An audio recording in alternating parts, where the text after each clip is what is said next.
Patchwork Heart Ministry and Fiat Ministry Network invite you to discover your mission, a brand new in-depth monthly video series featuring engaging Catholic speakers who will challenge you to live your life abundantly.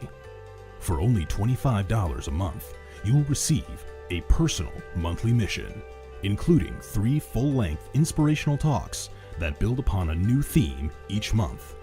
Sign up for the Discover Your Mission tier at patreon.com/patchworkheartministry today.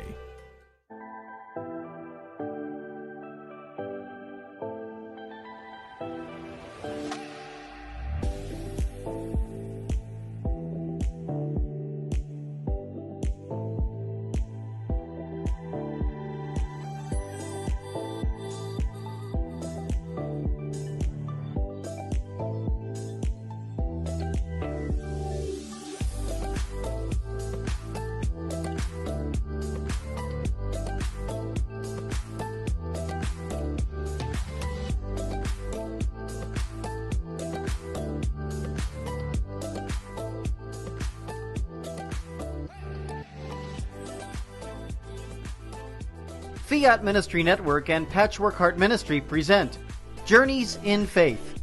Now, here's Andy Desantis.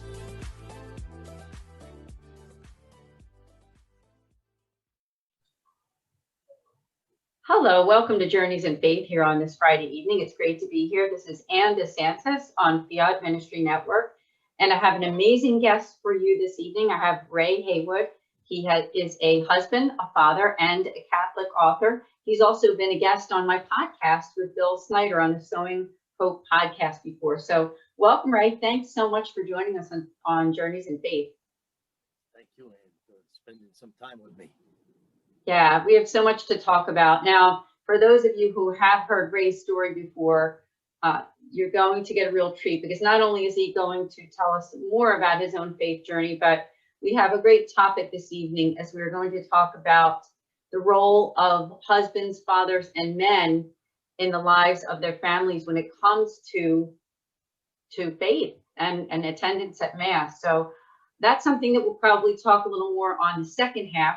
But for the first half of the show, let me start out with Ray's bio. He's an amazing bio. He's a devoted husband to his wife, Natalie. They have been married for the past 32 years. Together, they intentionally raised 2 faith-filled sons, Nicholas and Frank, within the foundation of faith and the sacraments.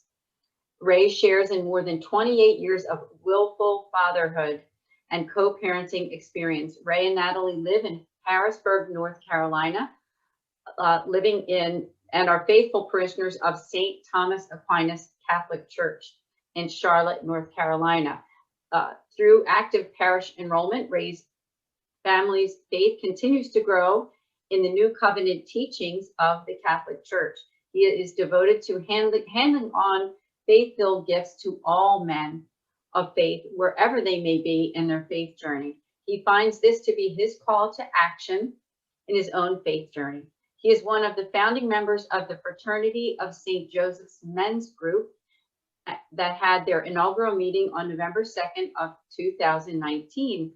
And you can connect with Ray at trjfathersguide@gmail.com. Well, of course, we're going to repeat that later on in the show. So Ray, again, welcome to Journeys in Faith. Yes, thank you, Anne. Thank you so much. Before we came on, you said you would like me to share a little about my faith journey. So, I'm 54, and when my wife and I were my children's age, we already knew where we were in our faith journey. Society, things weren't as confusing for us when we were younger. I'm sure you can relate. So now, what brought me to stepping closer to my faith and writing the book, Tools to Ready the Journey, was the realization that our children, my sons, are challenged tremendously in their faith journey, in the navigating the physical world. So in that realization, I slowly measured out proper doses. I say a lot of times, the measure in which we measure. I believe that my Heavenly Father gave me my faith, the faith that I own now, in measured out proper doses. And, when you step closer to your faith and you start to not only believe, but belong to the body of Christ, now the encouragement of others, like what we do, like what we're doing here right now, we're trying to encourage others to step closer to the path. And this is not something that I always felt. I wasn't always intentional. Meanwhile, intentional is a word I use many times in a day now. It's a good word because what it indicates is that there's a direction. And I know that that's an important part of the faith journey, is having some kind of direction from God and through your prayer life, and being intentional about everything that you do with your faith and with your life. You still see the picture of me? Because I don't see you anymore. I do. Okay, so we could just continue like this. Yes, This that's is right. Thank you. all right. So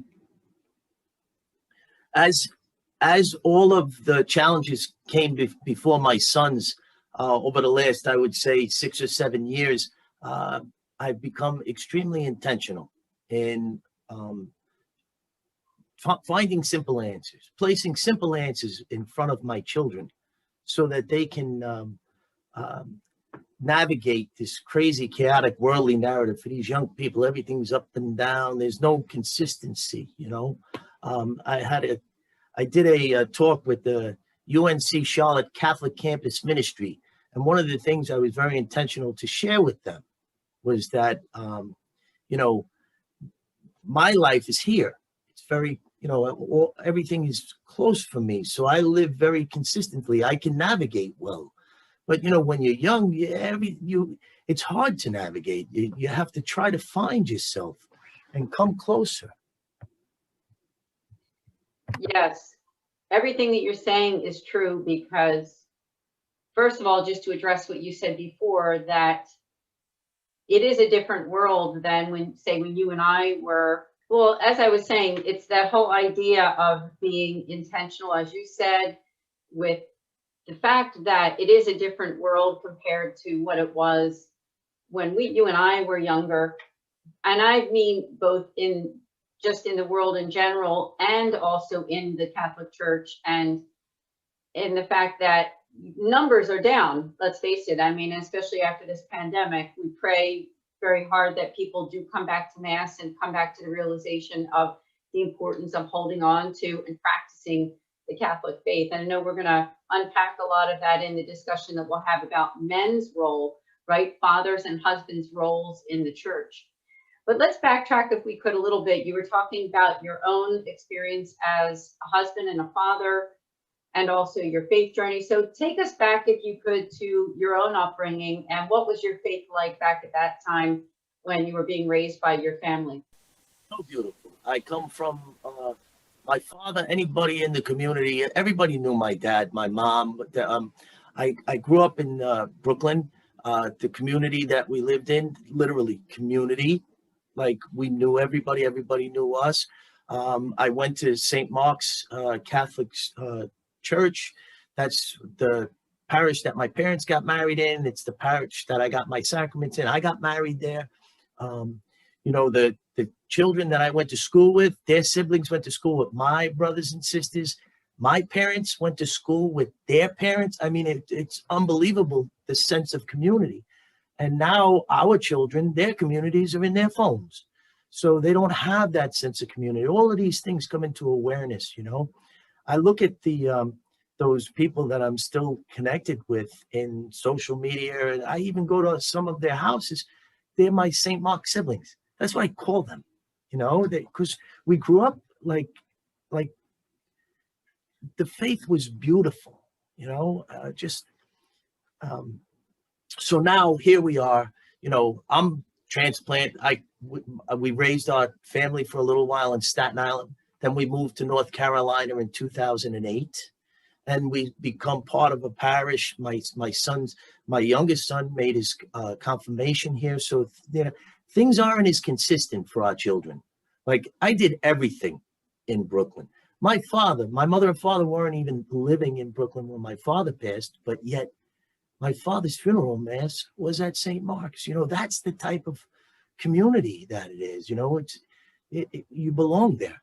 My mother didn't even have to think twice. That's where my father was going to be buried from. You know, his funeral mass would be. So, you know, and I look at my sons and I look at the challenges that they have, and I I, I don't know how, but somehow or other, I came into the awareness of sharing these types of things. I wrote the book, Tools to Ready the Journey. As I was writing it, I reached out to men that were already in that type of a world. I don't know if you ever heard of Steve Wood, but I reached out to Steve Wood. He's got an amazing, back in 2017, maybe like September, October, he has a talk on faith and justification. And if you could take time to go back and look at his podcast, as a cradle Catholic, it gives you answers to questions you didn't even think to ask. And it makes you so strong in your Catholic faith. It brings into awareness some beautiful things. So as I'm talking to him and he's telling me, start in my own community, right? He says, that's where we can make change, you know, and the only change we can make, we start in our own communities. That's the way we do it. So then I reached into my community of Knights, the Knights of Columbus, got a very good response from them. Then, you know, I reached out to my pastor, a couple of the leading men in my community, and they, along with we went to dinner one night. My pastor, Father Matthew Codd, he named the Fraternity of St Joseph Men's Group that night. And then we started to assemble. We had a bulletin entry, and one of the people in the diocese goes to Mass at St. Thomas. They saw the bulletin entry on what we were trying to do, bring all men together of all ages, for us older men to reach into those younger men. Like, I want, as fathers, there's only so much we could do on our own. We need other men. Did you ever hear Bear Wozniak? He talks about uncling. Did you ever hear him say that? I have. I've had it. He's been a guest on Journeys in Faith, so I think I've heard that before. But if you can re-explain, that would be wonderful. So what Bear's view is that we need to uncle, more than just be another man in the community. We need to look at these other men, these younger men in our community, and uncle them. Be closer than just another man, you know, like an uncle. And as a father, there's only so much we could do for our children. So we need other men to be a good example, to bring our children closer. Iron sharpens iron. We all need to do this together, and we need to start to change the way we approach each other. We need to approach each other differently. So, well said, because the role of men in the church is so important, and it has to be addressed. And I know that when we talk on the second half about those statistics that you're going to share with all of us and with me, I think people are going to be pretty surprised to learn about just how important that role is. So as this all starts to form in our parish, it's during the year of St. Joseph for our diocese. So 2020 was the year of St. Joseph in our diocese. So they asked for some of the leading men in our Fraternity of St. Joseph Men's Group to be on a team of people who were putting the website together for the diocese. And then, so we went there. Then what they did was they asked if we would create a model of a men's group that other parishes in our diocese could follow in. So now we started to make resource documents and you know, a code of conduct. Our code of conduct says, and this is something I believe men should really take to heart. What we say is important, but the way we say it is even more important, because our children are watching. You know, Amen. our young sons and daughters, they don't understand when we interact as adults.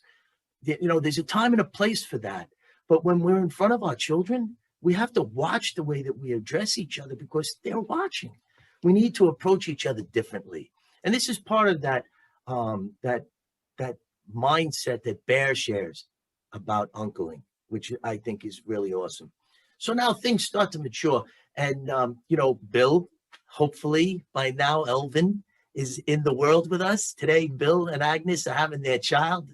It's a wonderful thing. As we're speaking, this is probably happening. Bill, God bless you. We said a prayer before we came on, Ann and I, for you. We did. And I should address to our audience who don't know Bill personally, just from the podcast or from the shows, that Bill Snyder is the founder of Patchwork Heart Ministry, which if you go to the YouTube channel there, Patchwork Heart Ministry, that is where the Sowing Hope podcast is produced, as well as Bill's own personal podcast called Young Catholics Respond. He's a great friend of Ray Haywood's, and he's been on Bill's show many, many times. They communicate often. And Bill is a common friend of both Ray's and myself. So on this day, when we're pre-recording the show is coming out on Friday, which is the 7th of May. We're recording it on May 4th. This is the day that Bill and Agnes Snyder's son, Elvin Francesco, is being born. So we send our congratulations to Bill Snyder and Agnes Snyder for their baby boy, Elvin. And please do say a prayer for all those new dads and mothers out there too, right, Ray? I mean, we need to always pray for new families and for the example that we, as people who are older now, I'm in my 50s, so is Ray, now we can set an example for them just in the way that we have raised our own kids and how we live out our faith. And the intent that a young father has to have, because, when we were growing up, our parents could rest on, their children will eventually get it, because there was moral fiber and family value in society. Society is upside down right now. There's no sense of morality. There's no sense of family value. Everything is askew, and it's intentional that it's askew. So our young fathers and mothers, they have to be way more intentional than we ever were. And they need to be aware. That's an awareness they need to share in. So anyhow, going back to how this all starts to build. So what happens next is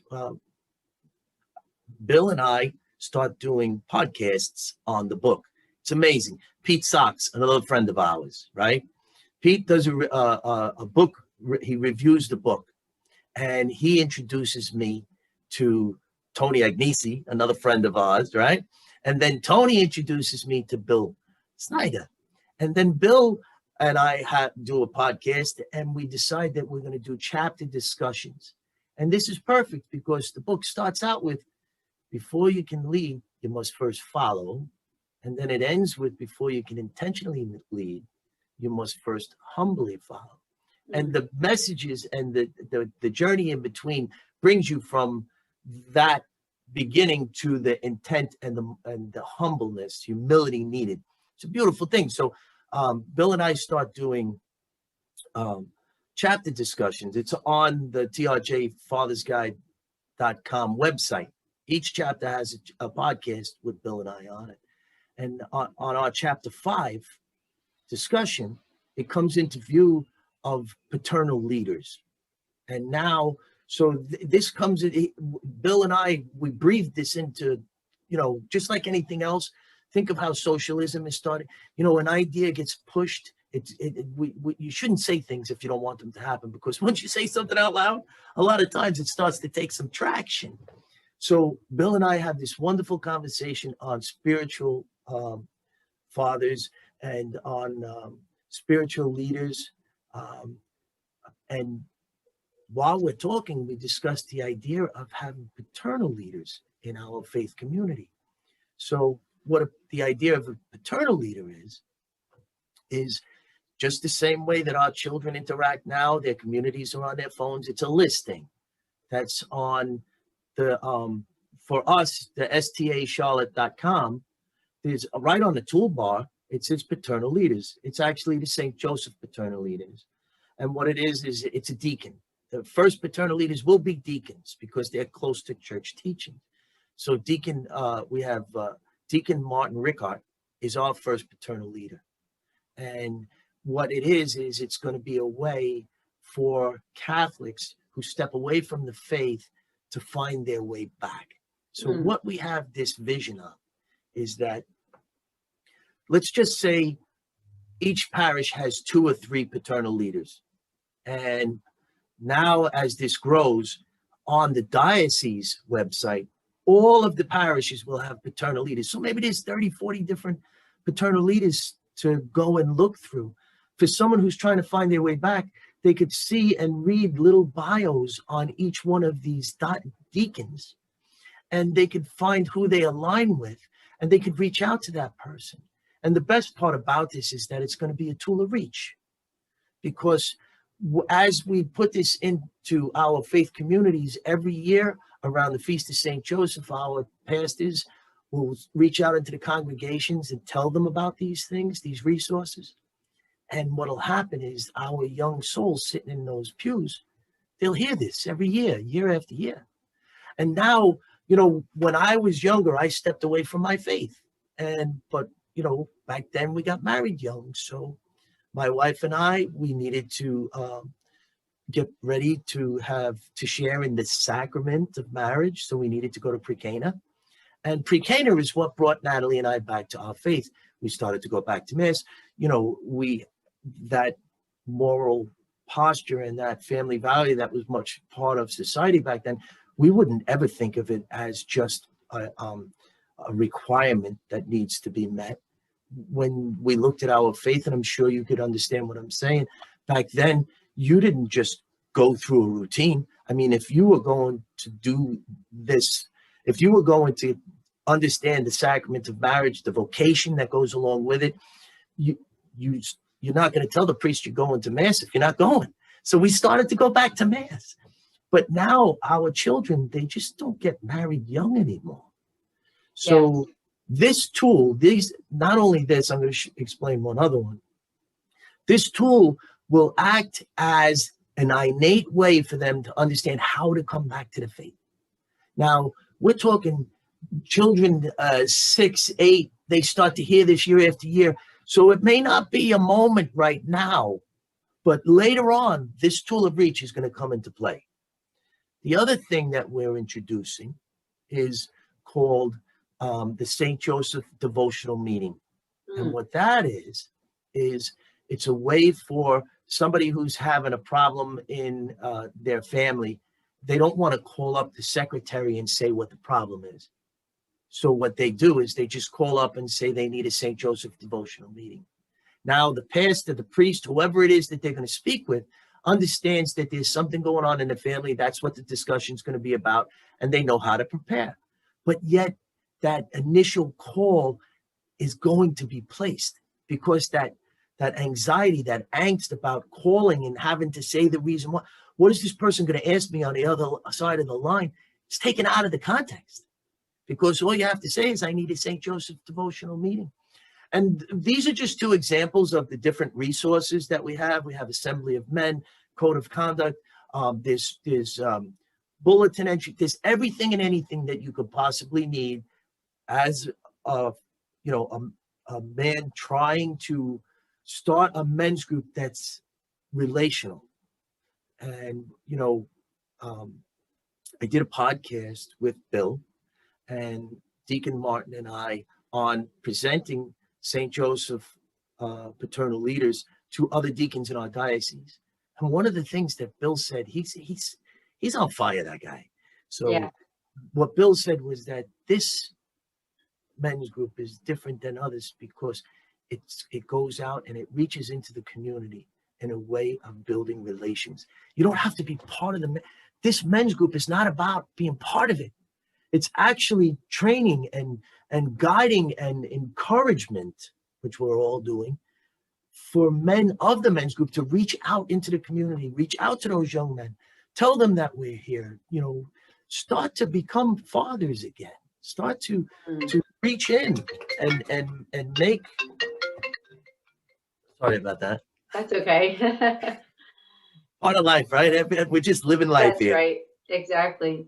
No, I mean, I think it's beautiful, everything that you've said so far, because what I'm hearing is that it's about Catholic mentoring and taking it very seriously out into the community and living it and being a real support system that does outreach. And I think that is beautiful. And I love the idea. I don't remember what it's called. You said it a few moments ago about that call that someone can make and say that they would like to request the St. Joseph's meeting, right?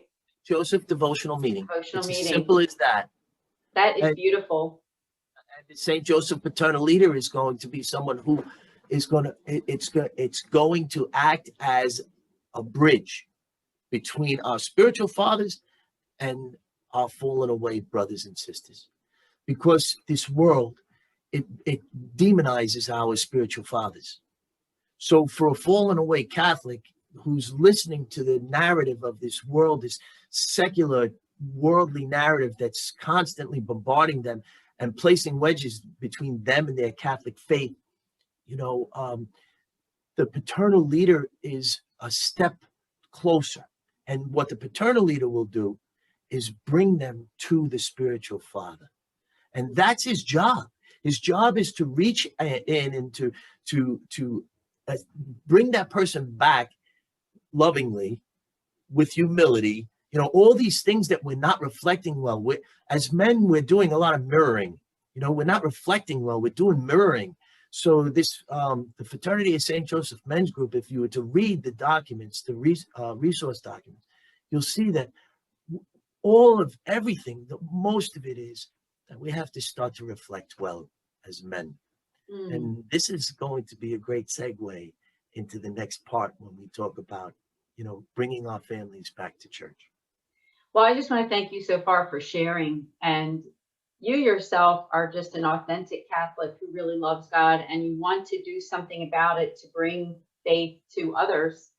And I love everything that you've talked about so far. Now, I want to mention also on the topic of the St. Joseph's devotional meeting that you talked about, there's another resource that I just want to make a shout out to our audience here, which some of them already know about, but the foundation that I represent is the St. Raymond Donatus Foundation, and we offer something called free pastoral accompaniment sessions with a Mercedarian friar, which is the religious order that I'm affiliated with.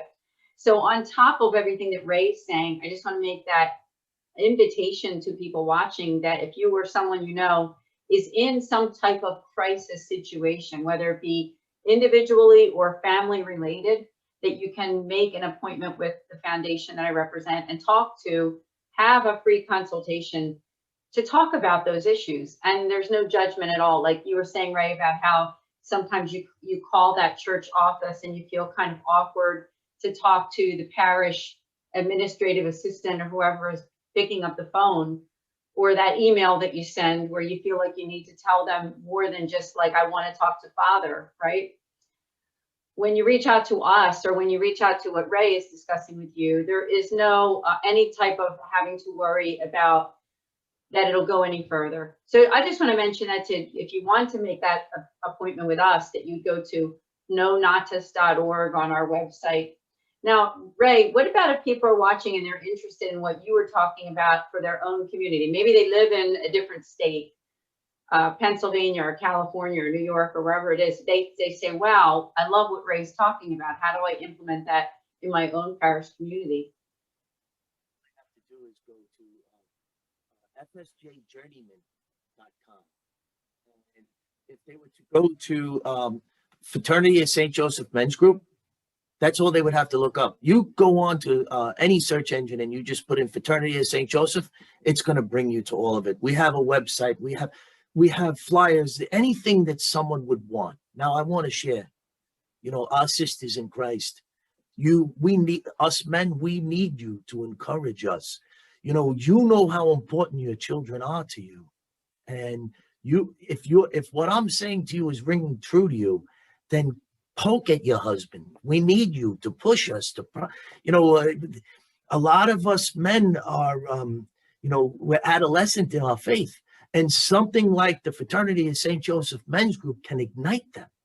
Because if you go further, like let's just talk about the St. Joseph paternal leader. What's going to happen as this all matures in front of us, our pastors are going to be able to turn to other men of goodwill in the congregation and say to them, I think you'd be a good fit to be a St. Joseph paternal leader. I want you to go to our diocese and I want you to get into one of the programs for the lay faithful and become a St. Joseph St. Joseph paternal leader. Now what's going to happen? Other men are going to hear, hey, Ray Haywood was asked to become a paternal leader. How come he was asked? So it's just, we're competitive as men. So now that's going to bring us closer. This is going to push men to a different place. They're going to want to understand what they're talking about. It's not just going to be about going to mass anymore. It's not going to be a routine. We're actually going to start to one of my prayers that I always say is reach into the hearts of men and place within them the will to change their families, their faith communities, and ultimately their public square. And that's what we're going to do. We're ultimately going to change the public square. When we start to do this, when we start to reflect instead of mirror, when we go into the gas station and somebody's being rude to us, and we say a prayer for them and we don't argue back, and our children in our cars see that, think about what's going to happen to the next generation. Our children are going to learn composure. None of us compose ourselves. Yeah. That's a great example. And that's why I say it's so important that we recognize what we say, because our children are watching. And this is not an easy thing. Now, I just want to say what I want to go back to something I was saying earlier about when we say something, look at how our society is changing. Our children are having all these ideas placed in their heads. There's none of this. It's all situational truth. None of it is an objective truth. So when this is going to be hard for us men. This isn't easy for me either. But if we start to talk about this and we start to approach this and we make this an awareness to the next generation, they'll be better than us at this. So we need to encouragement. This is how things change. They change within intent. Thoughts become actions, actions become habits, habits become character. I like how you brought it. You started it out with intention at the beginning of the show, and you brought it back as we're ending for the commercial break. So that was just perfect, Ray. Thank you. Now we do have to take about a 5-minute break or so. So we will be back here on Journeys in Faith in just a few minutes. Hi, my name is Ann Desantis, and I'm the director for the St. Raymond Nonatus Foundation for Freedom, Family, and Faith. You can learn about us on our website at nonatus.org. I'm here to tell you today about 2 great podcasts that I hope that you will tune in. The first Tuesday of every month at 8 o'clock, we have a podcast specifically for Catholics affected by divorce. From 8 to 9 p.m. Eastern, go to Philly Nonatus on YouTube to subscribe. In addition, we also have a podcast the last Thursday of every month. That's also at 8 o'clock Eastern Time for 1 hour. And that one is for families in crisis. We have some really great guests coming up soon, so hope to see you then. Please also consider the fact that you can make spiritual direction appointments with us with our spiritual moderator. All you need to do is go to our website on the contact form and just reach out to us. We'd be happy to hear from you and look forward to setting up an appointment. So we'd love to connect with you. Please share this video and let people know that we're there for families affected by divorce and also families in crisis. Thank you.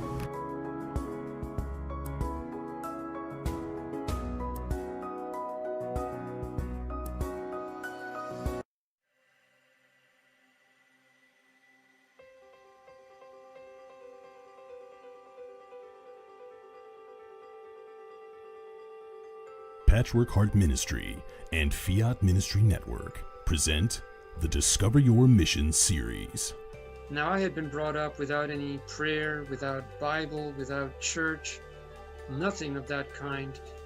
And so when my father died, I became suicidally depressed. I had no desire to live. And yet, by the grace of God, whenever I got to the point of actually taking my life, I always had this interior conviction that if I took my life, I would simply find it again on the other side, and it would be permanent misery. But it wasn't until I became a wife and a mother, and I began to try and pass my faith on to my children, that I realized that everything I knew about Jesus was memorized doctrine. I was a good man, I was a good father, I was instilling the sacraments into my family. I was definitely not intentional. I was stuck broke in my faith. But what kind of strength did he have? Jackie did not just have a strength of body or baseball skill. He had a strength inside of his spirit, a courageous meekness that empowered him to play the game. And I tell him what is going on with me, and he's like, oh, okay. And I'm like, no, I think this is like some sort of miracle, dude. And he's like, okay, of course, but I'll believe it when I see it. Honey, you've been trying to quit, and you've been saying this and saying that, and I'm, his big line to me is, you shouldn't say things, because I never follow through on them. And so this was week after week, month after month. He is looking at me like, this is a miracle. There is no way that you, on your own, could have done this. So we are called to sing. All of us are called to sing. All of us are called to express ourselves and join our voice into the unity of the church. Often with my choirs, I ask them to listen to each other, to listen to the sound that they make together as one. That's what we're aiming for. Through the harmony or unison, we're aiming for a one sound. You need to decide, what are you going to participate in? Are you going to participate in the historic Christian idea of the altar of sacrifice, which is in the Eucharist, or not?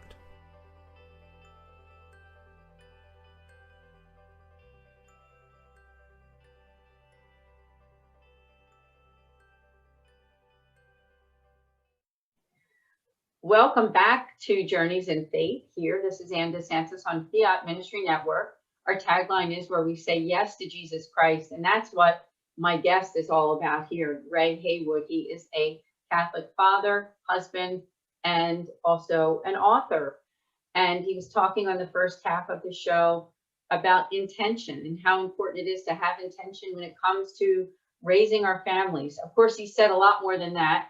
But if you want to learn more, just go back and watch the show again, because there's a lot to unpack there.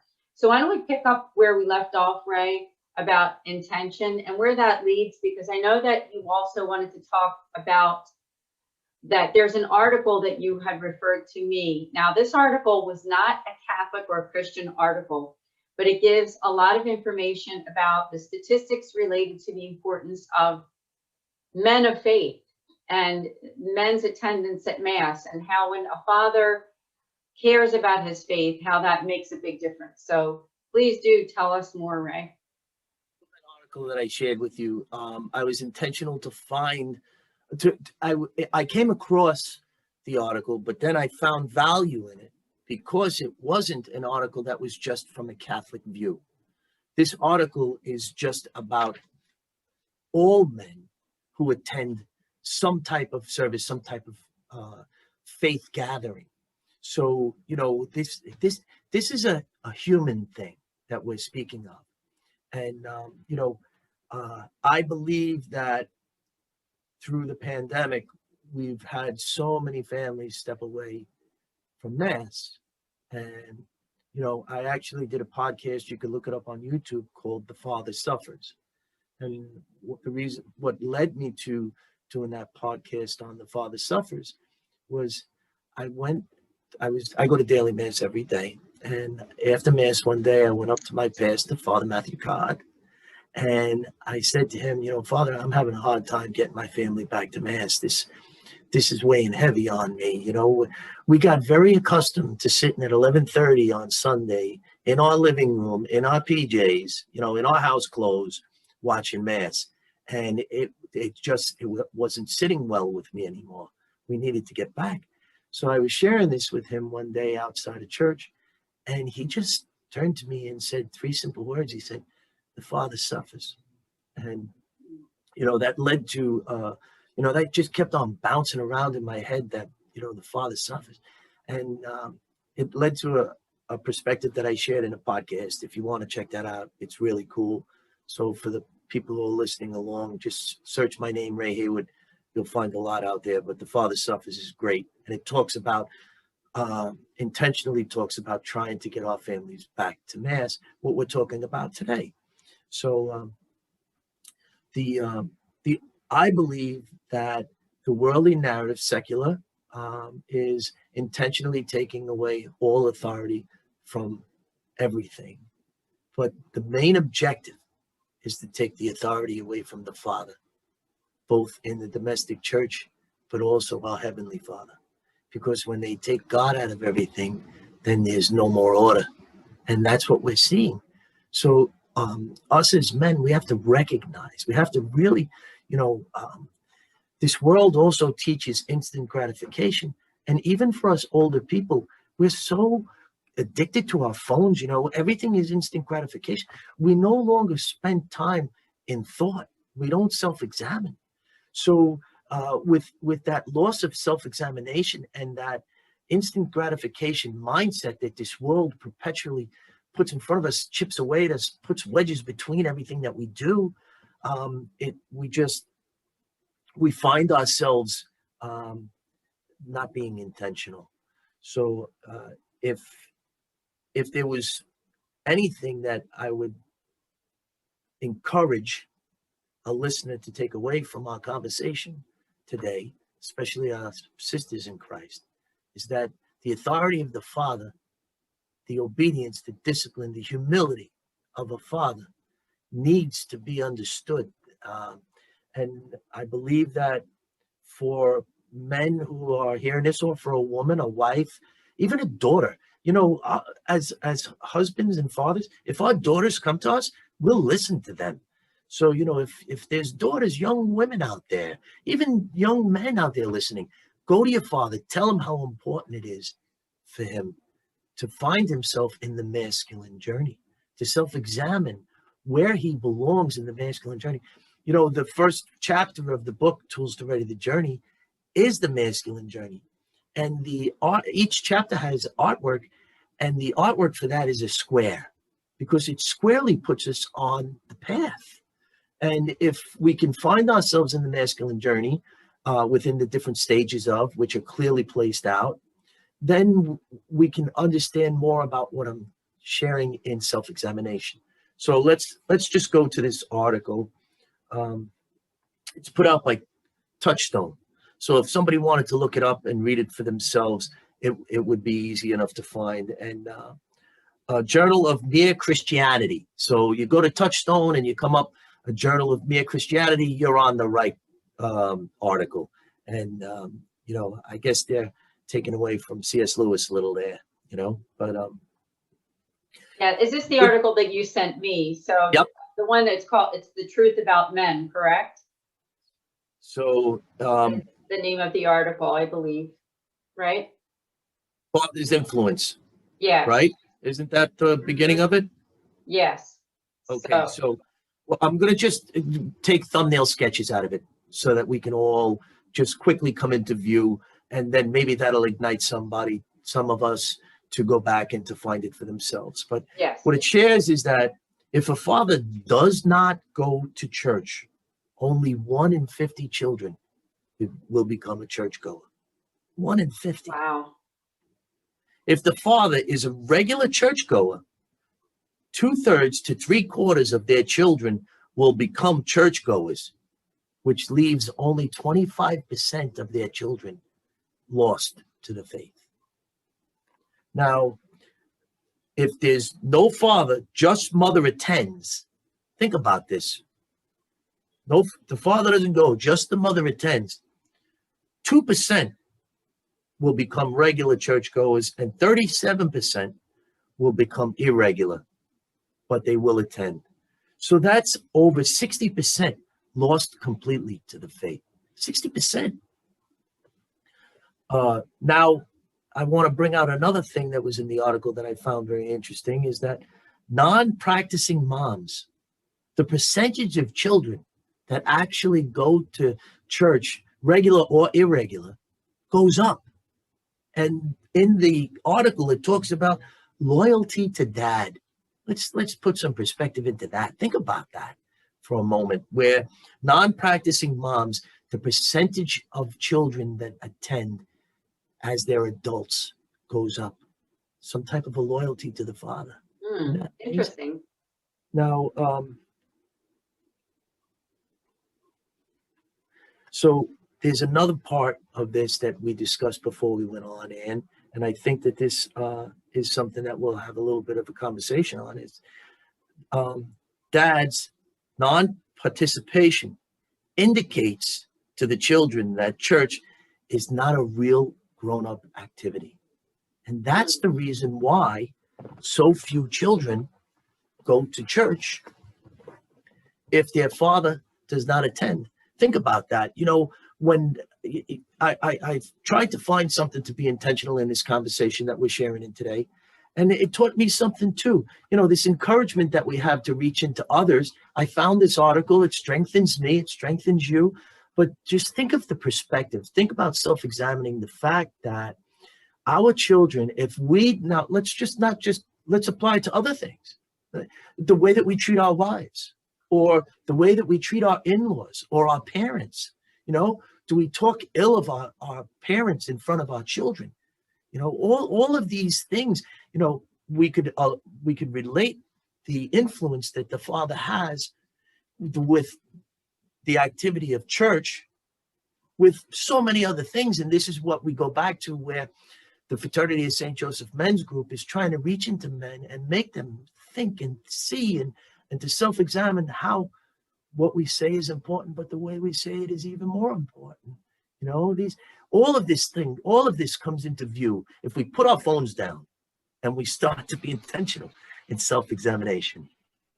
Well, it's living a life, from what you're telling me and from what I'm hearing, that the example of a man to his wife and to his children and to his extended family, to his church family, and ultimately, as you use the word, public square. And I know that you talked about that on one of the other podcasts, and maybe you can explain to our audience, for those who maybe don't understand, what does the public square indicate and what does it mean exactly? So for me, I use public square quite often because in olden days, when a town would be built, what they would do is they would build the church. Outside of the church, they would make the public square where everybody would gather. And then the town would start to be erected and built around the public square. So if we as Catholics, especially men, were to think about any time that we're outside, it doesn't have to be right outside the doors of our church, but wherever we are, if we look at the public square when we're anywhere, I don't care where it is, if we look at it as right outside of our churches, then we will approach things differently. So I say public square quite often with that type of awareness in mind. Yeah, it is an awareness, because we might think of it as just like society, right? Or quote, the world. But really the public square is a personal thing, because it's also your own community, right? It's the people that you interact with when you go out to the store, when you go out with friends of yours somewhere, or to some party or something, right? Or even when you go to church and you're outside of the church in the parking lot and you're talking to the people out in the parking lot before you go back to your car. I mean, I'm just giving some examples, but they're all the public square. So, so thank you for sharing on that. How about we take a little perspective and thinking about when we're getting onto a plane, how these people don't matter to us because we're never going to see them again, you know, and how people interact in that type of situation. They push people out of the way. You know, we don't conduct ourselves very well. And if we were to think and put perspective into any place that we are is right outside the doors of our church, then maybe we'll start to reflect instead of mirror. And our children will see that, and we'll change the trajectory for not only our faith communities, for our families, but also ultimately change the trajectory for our public square. This can all, this can all happen. And the way we start anything is like Steve Wood said to me, in our own communities. That's where you start. You start in your own community, and one of the other things I share often is that I live in a community here where my home is in North Carolina. Used to be an old farm, now it's community, right? And before we get to Tom Query, the road, as people move in and out of the community, people are waving at each other. But as soon as you hit Tom Query and you turn out of the community, there's no more waving. So do we have good intent just until the front door of our house, or maybe where the road ends in our community? Think about that as, put some perspective into that, the way we conduct ourselves. That makes a lot of sense, because if you think about it, we have our personal relationship in prayer with God, and where God can speak to us through the Holy Spirit, and how we interact with our own families, the people that we live with in house, right? And then we have the extended family, and of course, neighbors and people at church. But really, your faith comes into play even in a greater way when it goes beyond those walls, like you said. It's when you go to the airport and you're standing there in line with all these people that you don't know. How are you going to treat them too? I mean, how are we going to react to people that we don't know? Are we going to care? So I think it's important that you brought that up, because our faith has to be more than just a small prayer that we say between us and God. We got to act on it, right? We got to care. We have to ask questions, and we have to be a good example and have intention, like you just said at the beginning of the show. I think that's a great word for everybody to think about after the show is over, is what is the importance of intention in your own life, whether you are a man, a husband, a father, or if you're a woman, single, married, wherever you are in your life, to have intention with everything that you do. So onto a plane, and getting onto a plane is where we can really start to hold ourselves in humility. The obedience and discipline that we were speaking about earlier.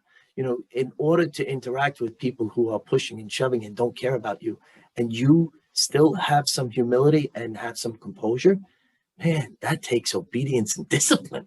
Think about this. Now, if we have our family around us, even if it's like my son's 28 and 22, if they were to see me interact well, then that becomes part of their character. And this is how things cascade, and this is how we change the trajectory. So this is no small conversation we're having. This is necessary. It isn't. And it's not something that's just for this year. We're here on, May 4th, 2021, as we're recording it. But, of course, this recording is going to go a lot further than just May 4th. It will live on. So no matter when you're watching this is a good place to start, that we're not just talking about the present moment. We're talking about the future. And we're talking about the future of our lives, our families, and also the entire world, right? So it's really something to pray about and to consider. Now, as we got about 5, maybe 10 minutes left at the most for this show, Ray, I thought, can you share some godly advice for fathers that do want to grow, they do have a heart to want to make some changes? What are some simple things that you think that they can do to get on a better path? First thing that I always say to anybody, any man of any age, is to find himself within the masculine journey. Very, very, very, very, very important. When you can find yourself within the masculine journey and understand how that stage interacts with the people around you that you're accountable for, that you will be held accountable for by God, and these awarenesses come clearly into view for you, and there's no more confusion. All the chaos can be taken out of it. Finding yourself in the masculine journey is an extremely important thing to do for a man. Now, for a woman, to own and hold close God's given gift of being the heart of the family, which is so important. So many of our moms. I wanted to finish something up on that article about how church accepts fatherlessness.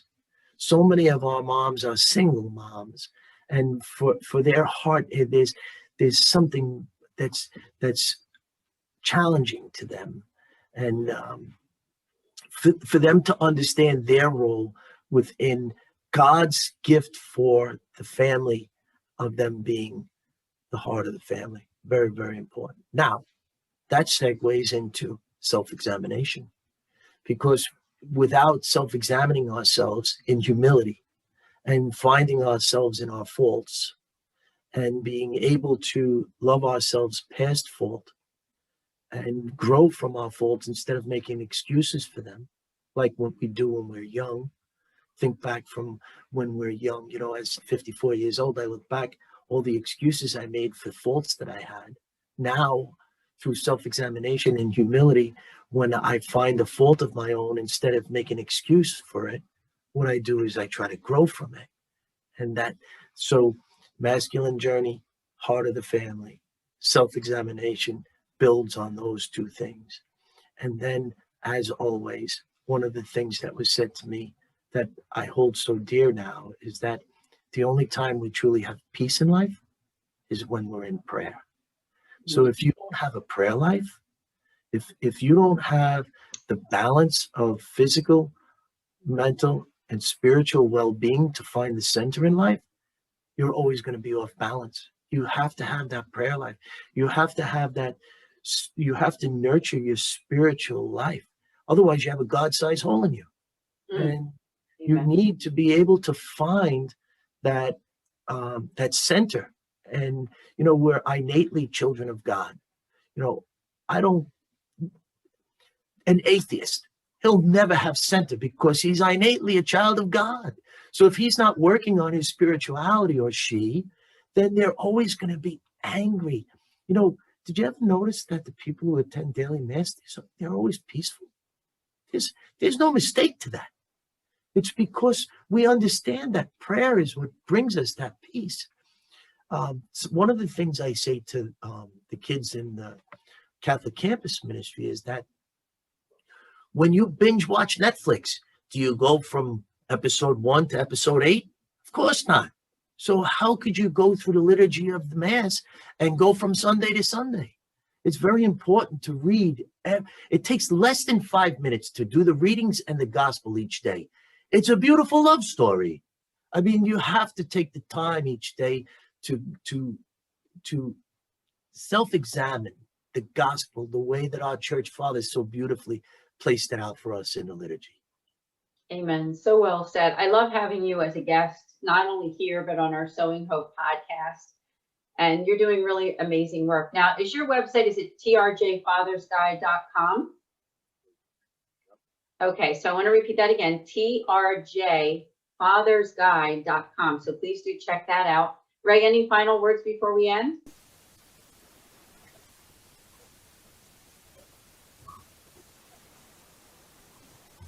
If I could encourage men to start to reflect instead of mirror, you will definitely change the trajectory for your faith.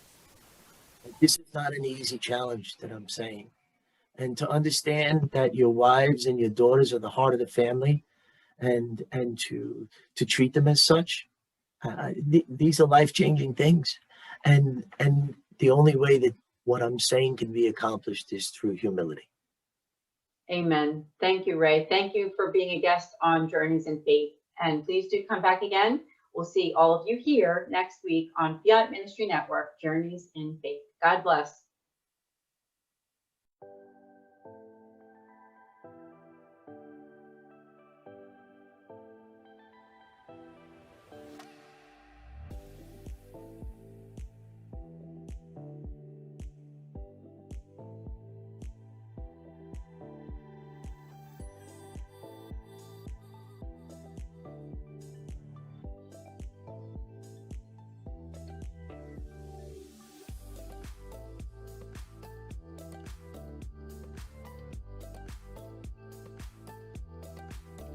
Journeys of Faith is a production of Fiat Ministry Network and Patchwork Heart Ministry.